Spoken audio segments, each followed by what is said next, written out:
The second game we have on our list for this episode is Fist of Dragonstones, Tavern Edition. Yes, designed by Bruno Faidutti and Michael Schacht. Artist is William Bricker, Quintin Gleim, and Denis Martynets, and it's published by Stronghold Games. Cool. This is a re-implementation of Fist of Dragonstones. This one comes in a much bigger box, which some people have voiced their opinions against.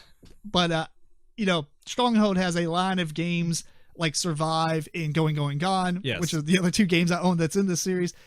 They all use that castle game line box, so it would be kind of weird to not put it in the box if there was going to be part of the castle line, and it wouldn't look pretty on your shelf if you were a collector. But Fist of Dragonstones is a bidding game, which, let me explain the game first, and then we'll talk about opinions.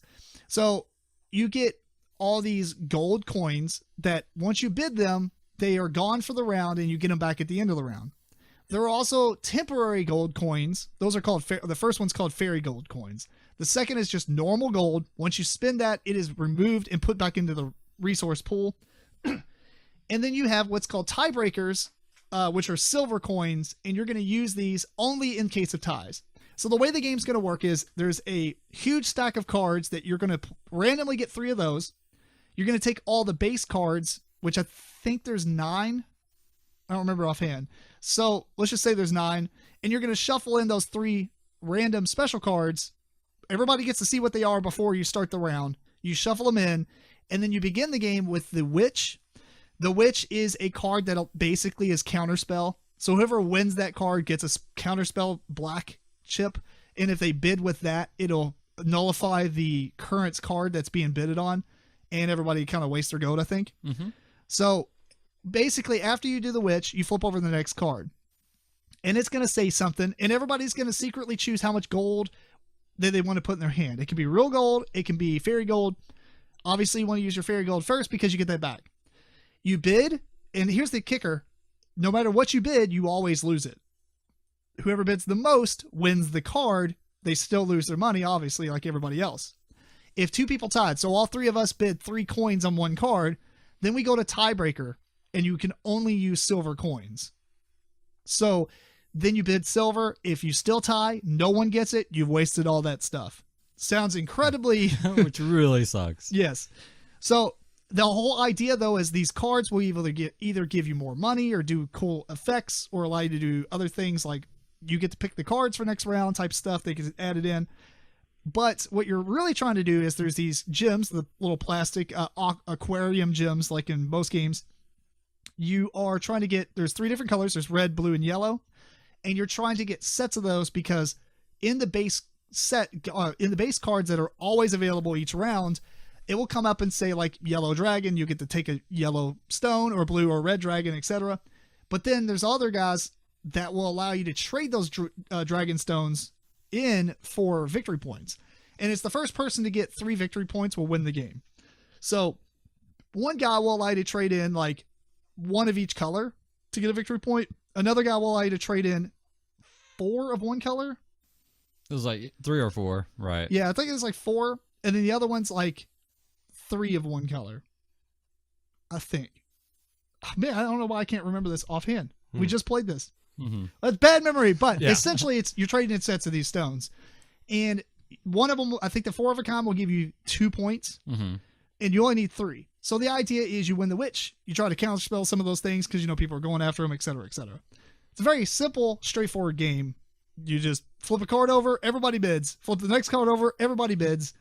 You get dragon stones, they go behind your screen, or those go in front of your screen, and then you use those to get points with. So very simple game. It comes with a massive stack of cards that you can use throughout the rounds, and you're not going to see all these in one playthrough. Nope.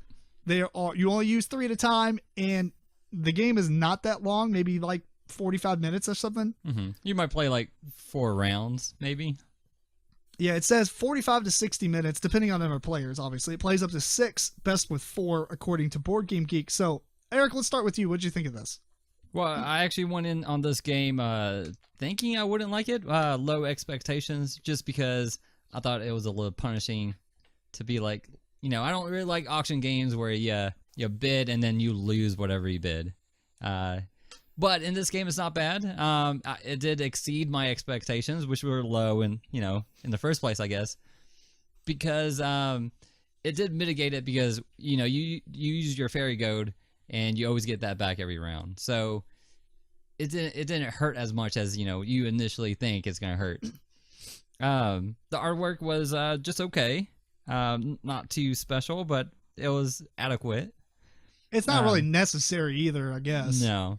I did like all the extra cards that did come in. Not all of them, but there were quite a few of them that did something different. So I like the aspect of you're not going to see the same sets of cards or maybe even the same cards every game.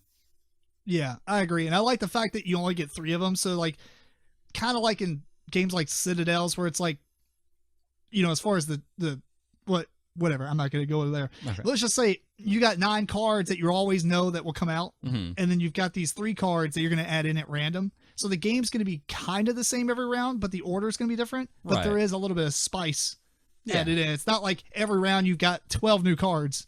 I think I did prefer that over maybe, shuffling everything and just whatever comes out. Right.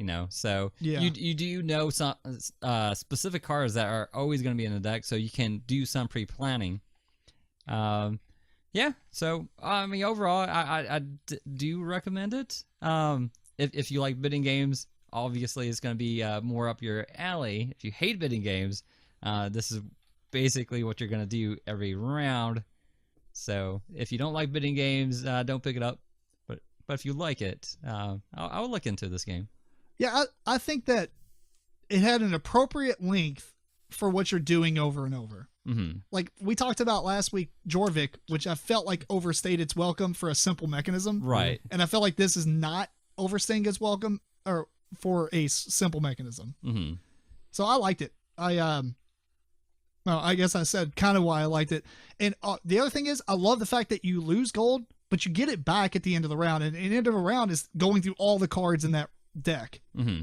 The 12 cards or whatever it is. I might get that number wrong, so don't try to destroy me over this. It might be 7, and you had 3. Maybe it's something like that. But point is, it's like 10 cards, give or take. Mm-hmm. Oh, I did wanted to add one thing. I think there's a card in this that allows you to do it, but I think as a house rule, it might be even better if you're able to hide your Dragonstones, because in this game, having that knowledge, what to prevent other people from getting. Gets a little munchkin-y, maybe. Right. He's gonna win this round, or he's gonna get 2 victory points. So there we go. We gotta stop him from this. So otherwise, you can just remember. It's 8 gray title. 8. Okay. You got the Witch, Red Dragon, Yellow Dragon, Blue Dragon, Sorcerer, Magician, Wizard, and Thief, and you add 3 more in. Cool. Sweet. Yeah, and just kind of go off of what you guys said. I usually do not like bidding games for the main reason that I overvalue cards usually. Yeah. Initially in the beginning. Yeah, and then you pay for it throughout the rest of the game. But this one, you can do that, and you just reset on the next round, and it's perfectly okay to do that. And I actually like the fact that if there is a tie, you use a different currency that doesn't come back to you, but at least it's not using more gold and you're just overpaying more with the same currency that you're using to initially buy the cards with. And that's actually a good point, because some people will see silver as a secondary resource and not go for it. But you're like, oh yeah. Because if everybody's losing all their money to each card, then the value of our cards are way lower. Like say the 2, 3, and 4 range. And so it's a lot more reasonable that it's going to tie more often than some games. Mm-hmm. So you're going to see a lot of ties. So silver is still really good to go after. Right. Some people don't see that, but yeah, I really like this game. I'm excited to play it again. Yeah. So yeah, like you said, it's a good length. It's not too over long or anything. So, and I don't even think the length would change that dramatically with other players. No, you're still doing the same 10 cards every time. Yeah. And everybody's bidding at the same time, so no. I mean, I guess you could have games where everybody gets up to 2 points and then one person hits that 3-point mark. That would be the only problem you would have, but yeah. So anyway, anything else? No. It was a fun and enjoyable game. So yeah, I'm super excited about this game. It's good. Anyway, that was Fist of Dragonstones, the Tavern edition.